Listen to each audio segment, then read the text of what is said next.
केंद्र सरकार और उत्तर प्रदेश सरकार द्वारा वर्ष 2023-24 को लेकर बजट जारी किया गया है और आज शामली में जो कैराना सांसद है प्रदीप चौधरी जी वो हमारे साथ है, क्योंकि आज यहां पर शामली में प्रेस वार्ता रखी गई है जिसमें वर्ष 2023 और 24 को लेकर केंद्र सरकार और उत्तर प्रदेश सरकार के बजट की बात की गई है। सांसद प्रदीप चौधरी जी मेरे साथ है, सीधी उन्हीं से बात कर लेंगे। सर, आपका स्वागत है न्यूज़ 24 के साथ। आज आपने यहाँ पर प्रेस वार्ता रखी है बजट को लेकर के, किस तरह से आपने शामली या आसपास के जो क्षेत्र है उनके बजट के बारे में बताया है? हमारे भारत देश के प्रधानमंत्री आदरणीय नरेंद्र मोदी जी के नेतृत्व में पिछले लगभग 9 साल का कार्यकाल देश को चलाते हुए बीत रहा है और जिस प्रकार का कार्यकाल आदरणीय मोदी जी का रहा है, बहुत बेहतर सुविधाएं, बेहतर तरीके से योजनाओं का इम्प्लीमेंट करना और बेहतर तरीके से लोगों को एक दिशा देना, प्रधानमंत्री या देश की सरकार लोगों के भले के लिए किस प्रकार से काम कर सकती है, यही फोकस करते हुए हमारे माननीय प्रधानमंत्री ने काम किया है। उसी के निमित्त हमारा 23-24 का जो बजट अभी हमारे भारत देश की वित्त मंत्री आदरणीय निर्मला सीतारमण जी के द्वारा प्रस्तुत करने का काम किया गया है, वो वाकई एक ऐतिहासिक बजट रहा है, बाकी लोगों को लाभान्वित करने वाला बजट रहा है, समावेशी बजट रहा है, प्रत्येक वर्ग को लाभ देने वाला बजट हमारी सरकार ने प्रस्तुत करने का काम किया है और उसी के निमित्त आज मैंने प्रेस वार्ता करने का काम किया है।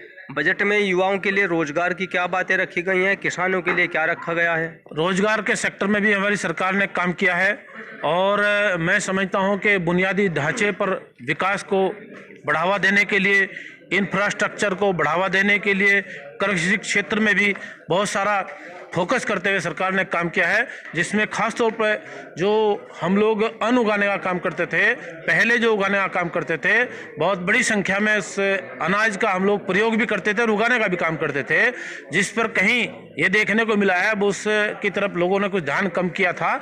लेकिन मैं समझता हूँ कि हमारी सरकार ने उसको फोकस करते हुए और कॉन्सेप्ट बनाया है, एक मिलेट उसको नाम देने का काम किया है, यानी कि सरकार ने मिलेट तो उसका पहले से नाम चला रहा है, अब उसका नाम, नया नाम हमारी सरकार ने श्री अन्न देने का काम किया है, जिसके तहत रागी, ज्वार, बाजरा, रामदाना, कंगनी, कुट्टू आदि इस प्रकार के अनाज हैं जिसको प्रोत्साहित करके लोगों को लाभान्वित करने का काम किया जा रहा है।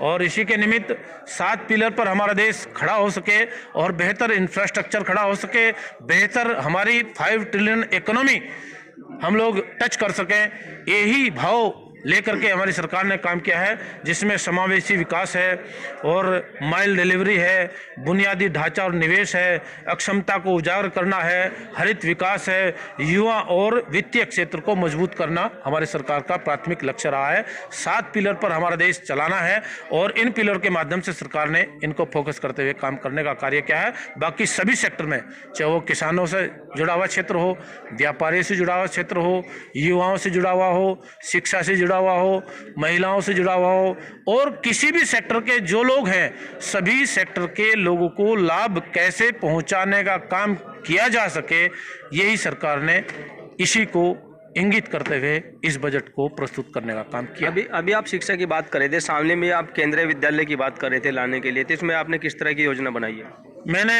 मैं काफ़ी दिनों से केंद्रीय विद्यालय शामली के अंदर स्थापित हो सके इसके लिए प्रयासरत हूँ। पिछले दिनों मैंने पार्लियामेंट में भी इस विषय को उठाने का काम किया था, मंत्री से भी मैं मिल करके इस पर वार्ता कर चुका हूँ और बहुत हद तक उसकी काफ़ी प्रक्रिया पूर्ण हो चुकी है और अंतिम माननीय मंत्री जी हमारे धर्मेंद्र प्रधान जी से मेरी मुलाकात लगभग अभी 15 दिन पहले हुई थी। उन्होंने बुलाया कि हम लोग इसको आगे बढ़ाने का काम करते हैं, कैबिनेट में हम लोगों ने ले जाना होगा, उसके निमित्त इसका निर्णय होना है।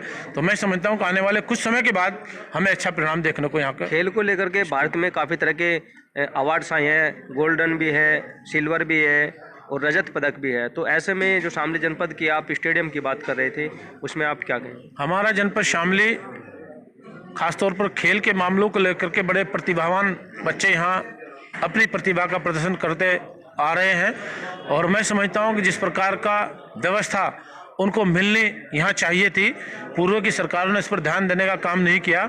हम लोग फोकस कर रहे हैं अपना शामली के अंदर जिला स्तर का एक बेहतर स्टेडियम हो और उस स्टेडियम के माध्यम से युवाओं को खेलने के क्षेत्र में बेहतर परिणाम निकालने का काम कर सकें, अपनी प्रतिभा का प्रदर्शन बेहतर तरीके से वो कर सकें और देश और प्रदेश के अंदर वो नाम अपना कर सकें, ऐसा हम प्लेटफॉर्म उनको देने जा रहे हैं। सांसद जी, जो हमारे प्रदेश के मुख्यमंत्री हैं उन्होंने जीरो टॉलरेंस पॉलिसी बताई थी भ्रष्टाचार को लेकर के। शामली में कई अधिकारी ऐसे मिले हैं जो रंगे हाथों पकड़े गए हैं। अभी शिक्षा विभाग के अधिकारी भी रहे हैं, वो भी रंगे हाथों रिश्वत लेते पकड़े गए। ऐसे में आपने जनपद शामली की तरफ से उपरोक्त जो विभाग हैं या अधिकारी हैं कितनी बार अवगत कराया है? हमारी सरकार ने जीरो टॉलरेंस को लेकर के बहुत काम किया है। कानून व्यवस्था के क्षेत्र में वो काम किया है जो पहले की कोई भी सरकार आज तक काम नहीं कर पाई है। पलायन का मुद्दा कैराना जनपद शामली का बहुत बड़ा एक मुद्दा रहा है। लोग अपने बड़े बड़े उद्योग छोड़ करके पलायन को लेकर के मजबूर हो चुके थे। बड़ी समस्याएं उनके सम्मुख थी। हमारी सरकार ने उस पर ध्यान देने का काम किया है।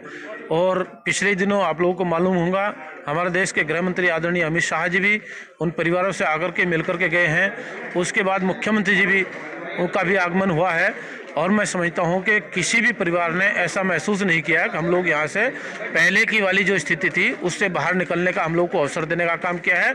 वो अवसर मिला है केवल और केवल भारतीय जनता पार्टी की सरकार के दौरान। कानून व्यवस्था की आप बात कर रहे हैं, कानपुर में घटना हुई है। बीएसपी के विधायक रहे राजू पाल, अब उनके जो मुख्य गवाह थे उमेश पाल, उनकी दिन दहाड़े गोले से भूनकर हत्या कर दी गई। उसमें एक पुलिसकर्मी भी शहीद हो गए। भी कानून के साथ खिलवाड़ करने का काम करेगा। हमारी सरकार की प्राथमिकता हमेशा कानून के साथ काम करने की रही है और जांच में जो दोषी पाया जाएगा उसके खिलाफ एक्शन होगा। क्योंकि जो इसमें मुख्य आरोपी बताया गया था अतीक अहमद से जुड़ा मामला बताया जा रहा है। दिन दहाड़े इस तरह की घटना कर देना, उसमें एक गनर भी मारा गया है। तो आप क्या मानते हैं, जैसे आप कानून की बात कर रहे थे, यूपी में इस चीज़ को लेकर के काफ़ी चर्चाएं तेजी पर है। हमारी सरकार ने हमेशा कानून को प्राथमिकता देने का काम किया गया है। बदमाश अपनी बदमाशी को अंजाम न दे सके, अपराधियों के खिलाफ पूरा अभियान चलाने का काम सरकार के द्वारा किया जाता रहा है। और मैं समझता हूं कि कानून के साथ खिलवाड़ करने वाले लोगों के खिलाफ पूरा एक्शन हमारी सरकार लेने का काम करती रही और आगे भी करेगी। धन्यवाद हमसे बात करने के लिए।